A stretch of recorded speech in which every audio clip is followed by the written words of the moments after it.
Hi, Chantel. I wanted to leave you some feedback on your rough draft for SA2. Overall, I think that your draft is working pretty well. I like the context that you've built here.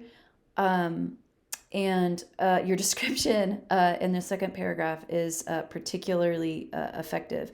I think that the way that you're interpreting the image, you haven't included the image in this draft, but to me, I tend to align with you that I think that your interpretation and the idea of um, um, your audience, it sounds pretty accurate to me. So I think as a whole that it's working pretty well. I just want to talk about a few things here and there for revision, and I'm kind of gonna bounce.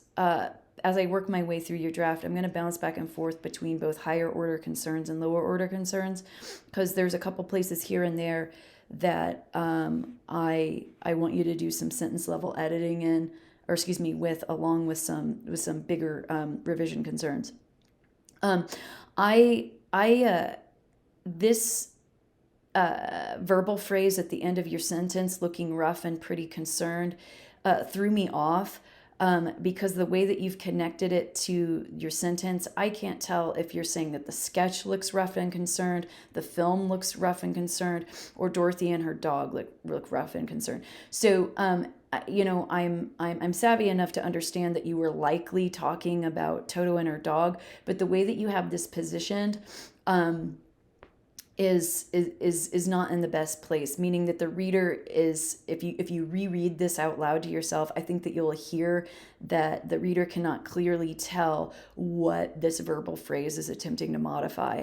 In addition, I feel like this is a inference, and so I think I would hang on to this until later on in your draft. So the sentence would actually work a lot better if you just ended it here. Make sure that you're capitalizing wizard as well in your title.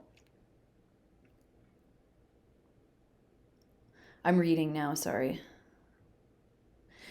Um, so this sentence, I get what you're trying to do here. You say a pandemic, a global health crisis, and not only have the changes from this crisis affected everyone on the planet, but has come in the year of an election in our country.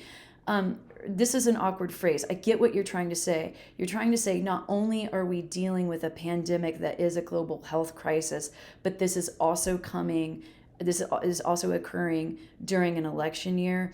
And it's not just any election year, it's an election year where political tensions are at an all time high. So your sentiment is correct here, but I want you to go back and work on this sentence because it's not quite there yet. Yeah. So, and you're right here. This is a good sentence. You want to say biased. So, bias with an ED, political agendas and self gain hold more importance than improvement in local communities. Yeah.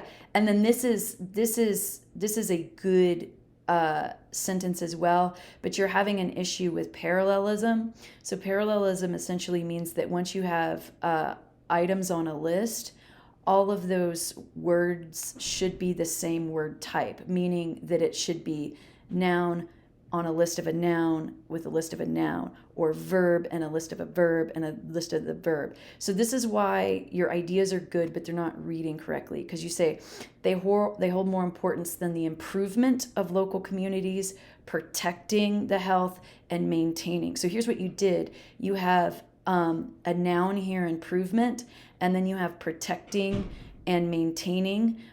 These are called gerunds. Sometimes people call them ing verbs. So you need to do one of two things. You need to make every single item on this list an ing verb, so just as more than the importance of improving local communities, protecting the health of its citizens, and maintaining, or say improvement, protection, and I don't know how you'd rephrase maintaining. So maybe the easiest fix is to turn this into an ing verb, right? So the idea here with parallelism is whenever you have items in a series, we talked about setting them off with commas. But the other thing that you need to do is make sure that each word on that list is the same word type. So I would make these all ing verbs. This is the best place to have your thesis statement, I think, right here. And that's the one thing that you're missing. So I think that what you need to do here is try to clearly identify how has the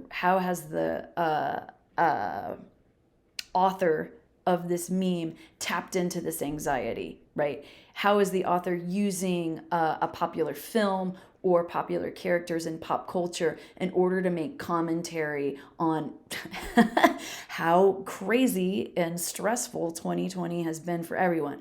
So this is the perfect place for your thesis. You just need to get it in there, right? So remember that visual analysis is a thesis driven paper. I think that one of the things that you're really missing here is the idea of what "there's no place like home" means. What does that mean in the film? And how has that become something that is really sentimental for the audience of that film, right? "There's no place like home" is such a popular phrase that I can say that and you will know what the film I'm referencing, but you'll also understand how that's being used, right? The fact that I'm tapping into some kind of sentimentality.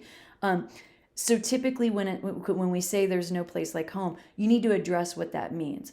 But then you need to really tap into how that's being repurposed in this meme and what that means, right? So now that we are forced to stay home under the threat of this invisible threat, that we can't see, but we're all very, very anxious about, how is that making us rethink this idea of "there's no place like home," in addition to the isolation and the depression that you're kind of talking about in this draft. I think that returning to the end, particularly that you're also wanting to tap into the political moment, make a clearer connection between perhaps how this political moment has really prevented leaders from addressing the pandemic the way that they perhaps could have or perhaps even should have.